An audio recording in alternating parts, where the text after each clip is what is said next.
In this video, the radar equation for surveillance radar and point-like targets is derived. The radar equation represents the physical relationships from the transmission power to the wave propagation, including the reflection and the way back to the reception. Question of a physicist: why transmission power? The wave propagation is an energy transport. Answer: power is defined as energy per time unit. Assuming that the duration of the transmitted signal is not significantly different from the duration of the reflected and received signal, then the ratio of transmitted energy to received energy can be replaced by the ratio of the transmitted power to the received power, as the unit of time is shortened mathematically. Power is easier to measure than energy in radar, which is why a power ratio is preferred.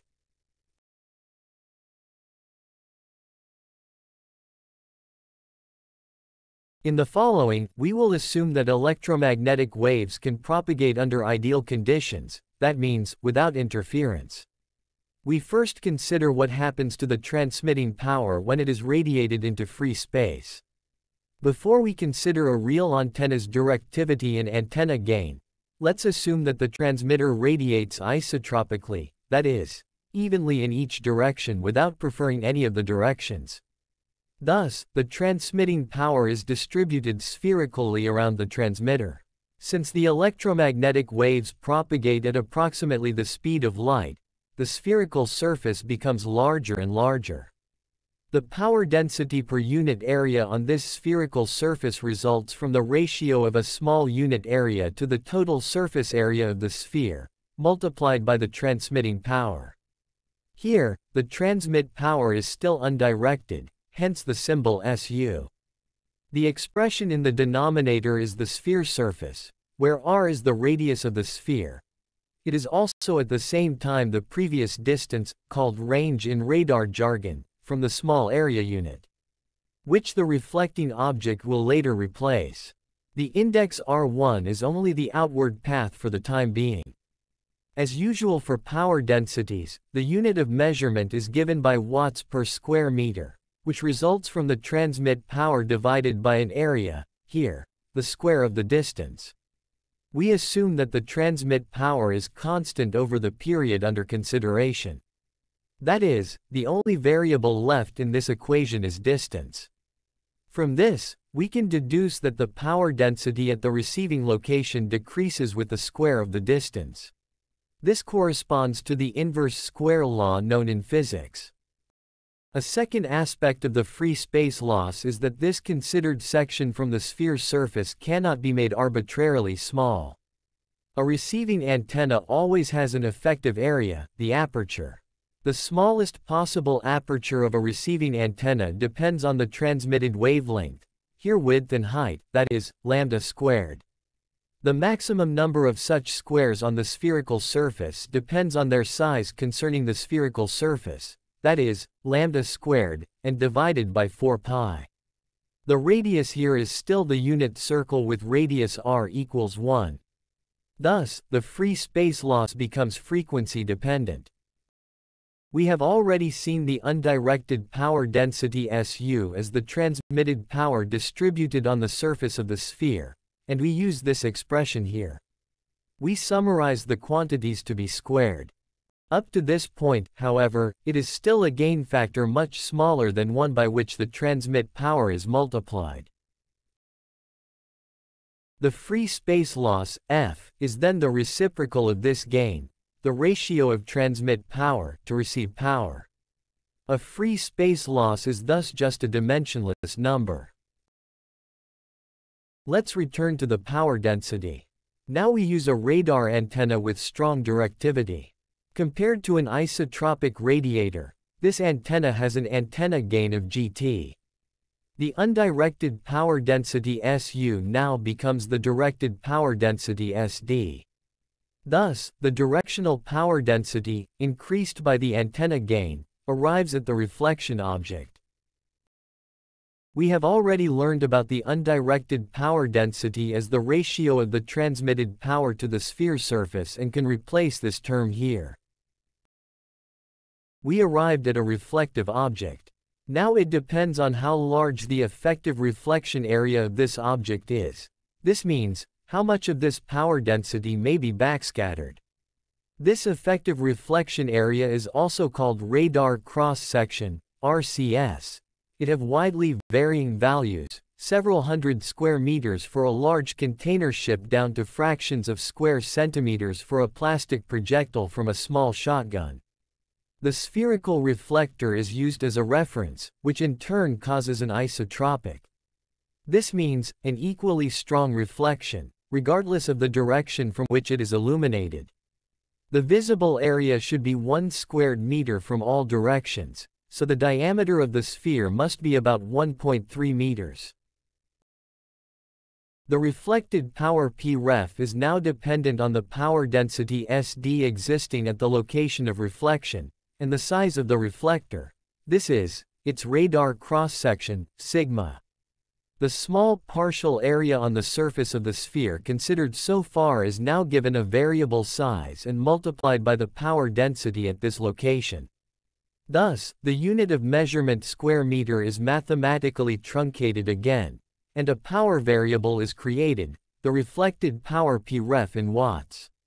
Simplified, the reflecting object can again be considered a radiator based on the reflected power. The reflected power then becomes the radiated power, from the reflector. The reflected power P-ref is now dependent on the power density SD existing at the location of reflection, and the size of the reflector, that is, its radar cross-section, sigma. The small partial area on the surface of the sphere considered so far is now given a variable size and multiplied by the power density at this location. Thus, the unit of measurement square meter is mathematically truncated, and only remains a power variable, the reflected power P-ref in watts. Simplified, the reflecting object can again be considered a radiator based on the reflected power. The reflected power then becomes the radiated power, from the reflector. On the return path of the echo signals, the same conditions prevail as on the outward path. The free space loss now affects a second time. SRX is the power density on an area approximately as large as a small dipole. This area is again a part of the sphere surface with now the radius R2 of the undirected radiation of the reflecting object with the power P-ref. The radius R2 is now equal to the return path.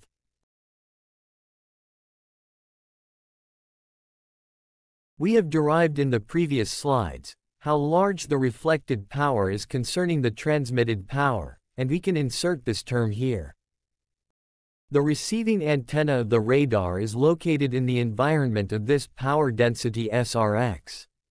This antenna also has an effective antenna area, which is formed by the geometric area, A, multiplied by a matching factor, Ka, containing the efficiency. Together with the power density, SRX, applied at this location, this gives the received power of the antenna PRX. We replace the variable SRX with the expression already derived. However, the effective antenna area is a rather unwieldy value here. This value also appears in another equation that arises when deriving the antenna gain of an antenna. If this equation is rearranged to A, Ka, we can substitute this term. As a result, the 4 pi now appears as the third power and the wavelength lambda appears in the equation. For a monostatic radar using the same antennas for transmission and reception, the outward path R1 is equal to the return path R2 and can be summed as R to the 4th power. The antenna gain, G, is now raised to the square. However, this presupposes that the antenna uses the same antenna pattern for transmitting and receiving. We can rearrange this equation in the first step according to the distance. This creates the well-known equation with a long fraction line under the 4th root. In the second step, we assume that the received power should be equal to the minimum possible received power. This gives us an equation that determines the theoretical maximum possible range of a radar. So far, however, we have assumed ideal conditions without internal or external additional losses, such as attenuation on feed lines, in the case of losses in the matching of the antenna, or the conversion of conducted waves to space waves, and during the propagation of the electromagnetic waves. These losses can all be summed up to a loss factor L total. Thus, the basic radar equation is completely derived. This equation is independent of the modulation type and thus universally applicable for every surveillance radar. However, different radars have different loss quantities. In some circumstances, these can even become gains, as in the case of a chirp radar using pulse compression, where the duration of the transmitted signal and the duration of the compressed echo signal are just not equal. Similarly, pulse integration, this is, improving the signal-to-noise ratio over multiple pulse periods, can be used because the noise is rarely synchronous with the echo signal and therefore a sum of the voltages does not amplify the noise to the same degree as the echo signal. However, larger differences in the application of this equation arise in the case of a weather radar, where volume targets are located rather than point targets. In this case, the size of the effective reflection area sigma is also dependent on the distance, which changes the structure of the entire equation. What can be done with this basic radar equation? Certain parameters can be influenced only a little or not at all by the user of a radar unit. They are given by the manufacturer. These would be, for example, the size of the antenna and thus the antenna gain and the used wavelength. Also, the transmit power and the receiver sensitivity can often only be influenced to a small extent. However, losses in the feed lines can be minimized by good maintenance. In contrast, the value of the radar cross-section is very variable. It is the reason why targets with a very small radar cross-section are very difficult to detect. The range of the radar is very limited here despite a good design concept and a good maintenance condition. From this basic radar equation, already essential properties of radar can be derived. If, for example, the wavelength of the radar is reduced, this is, the transmission frequency is increased, then the maximum range is reduced. Radar sets with a large maximum range in air defense usually work with a lower transmission frequency. The ideal would be a radar in the very high frequency to ultra-high frequency range because here the electromagnetic waves still propagate reasonably straight. But the geometrical size of the antenna is also hidden in the antenna gain. See again the equation with the antenna gain. For a desired and constant antenna gain, the size of the antenna is proportional to the wavelength. That means, if the antenna gain is the same, the necessary geometrical extension of the antenna will also be larger with a larger wavelength. The picture shows a very high and ultra-high frequency radar with a parabolic reflector with a diameter of 46 meters. This radar uses two frequency bands. In the very high frequency band its antenna gain is about 33.9 decibels, while in the ultra-high frequency band it is 42.4 decibels. A compromise between antenna size, range, and angular accuracy is the L-band, in which most long-range radars operate. This applies to both air defense and air traffic control. En route radars operate at frequencies between 1.25 and 1.35 GHz. In the picture, the air traffic control radar in the gray north has a parabolic reflector of 9 by 14 meters. So it is already much smaller than the previous example. However, a large wavelength also has a disadvantage. The possible accuracy of radar is also a function of the wavelength. Therefore, radars with higher accuracy requirements operate at higher frequencies, despite any limitations in range. It is obvious that a higher transmitting power also results in a higher range. However, this is not a linear relationship. The transmitting power is under the fourth root. For clarity, let's summarize the other variables as a constant factor. To double the range, the transmit power would have to be increased 16-fold. A small increase or decrease in the transmit power has almost no measurable influence on the range of a radar. A 10% reduction in transmit power causes a range loss of about 2.6%. As a result of the fourth root of 0.9 is 0.974. The picture shows the power amplifier modules of the transmitter of an air traffic control radar. The power amplifier stage consists of up to 32 such modules. If one of these modules fails, a remaining range of 99.2% remains, as a result of the fourth root of the decreased by 1/32nd part of power. This would not be noticeable on the radar display.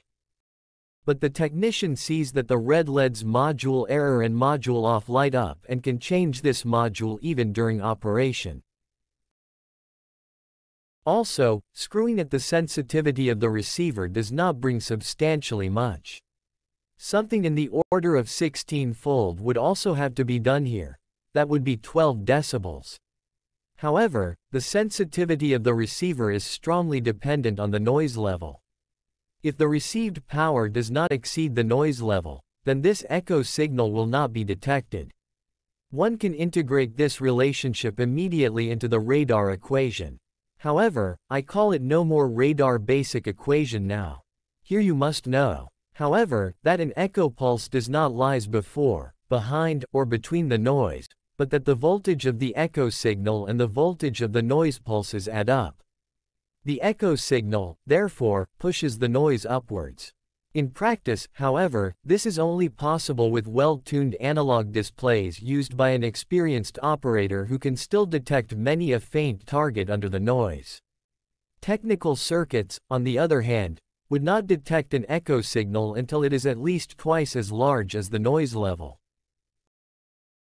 The basic idea is that the received power must be larger than the noise power at the receiver input. The limiting case is that it is equal. You can equate the PE min with the noise power, N. The reason for this noise is the thermal motion of all particles when exposed to heat. To the same extent, the electrons also resonate. This causes a basic noise in every cable, every resistor, and every semiconductor component. The higher the temperature, the higher the noise. At a temperature close to zero, minus 273 degrees Celsius, the noise is also close to zero. In the equation R, K, as the Boltzmann constant, K is equal to 1.38 times 10 to the power minus 23 joules per Kelvin, T, the temperature in Kelvin, and BW is the bandwidth of the receiver. Usually, the ambient temperature T0 equals 290 Kelvin is chosen as the reference temperature. This corresponds to about 20 degrees Celsius. So, we replaced the minimal possible received power PRX min with the terms K, T, and BW. The influence of the receiver bandwidth arises from the fact that the so-called white noise is extremely broadband. The narrower the bandwidth of the receiver, the less interfering noise it can receive. However, the bandwidth of the receiver should be at least as large as the bandwidth of the transmitter to receive its echo signals without loss. This transmitter bandwidth depends on the transmission pulse duration for classical pulse radar. The variable tau is the duration of the transmit pulse. We replace the bandwidth with the transmit pulse duration, tau. The transmit pulse duration is usually placed right next to the transmit power. This better demonstrates that the range depends on the transmit energy, not ostensibly on the transmit power. This is also the reason why a continuous wave radar needs much less transmit power compared to a pulse radar to get passable ranges. And by the way, we have also confirmed the physicist's remark made at the beginning that wave propagation is an energy transport. Because transmitting power is energy per unit of time. If we multiply the transmission power with time, The time unit is shortened from the power and the transmission energy remains. Nevertheless, we leave the term transmission power here, because electric power can be measured much better with known pulse duration than energy. We have just considered the variables k and t, divided by tau as equivalent to the minimum possible receiver input power. Together with the transmit power Ptx, this is a ratio between transmit power and minimum receive power. Because of the fourth root of the free space attenuation, the outbound and return paths must be changed significantly to have a noticeable effect on the maximum range. The antenna gain, G, acts both during transmission and reception. Therefore, it is squared under the fourth root. The antenna gain has thereby a larger influence than the transmitting power. This implies that the quality of the antenna is essential for the performance of the radar. The transmitter wavelength lambda is included here because the effective antenna area is measured as a ratio to the smaller area lambda squared. This results in the influence of the wavelength on the maximum range. Radar sets with a low transmitting frequency, that means with a large wavelength, have a larger maximum range. The radar cross-section is a highly variable value measured in square meters.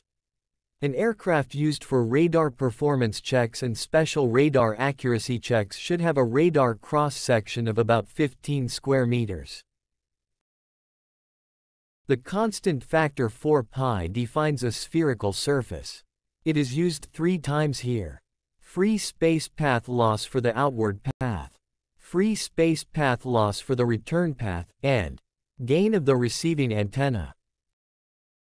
There are a variety of possible losses, which are summarized in the loss factor L total. For example, atmospheric losses, fluctuation losses in reflection, internal conduction losses, and various losses in signal processing and digitization. An optimistic estimate is about 12 decibels. A more pessimistic estimate is more than 21 decibels. You can read this whole course of the derivation on the radar tutorial and print it out if necessary. This page can be found in the section Basics under the entry radar equation.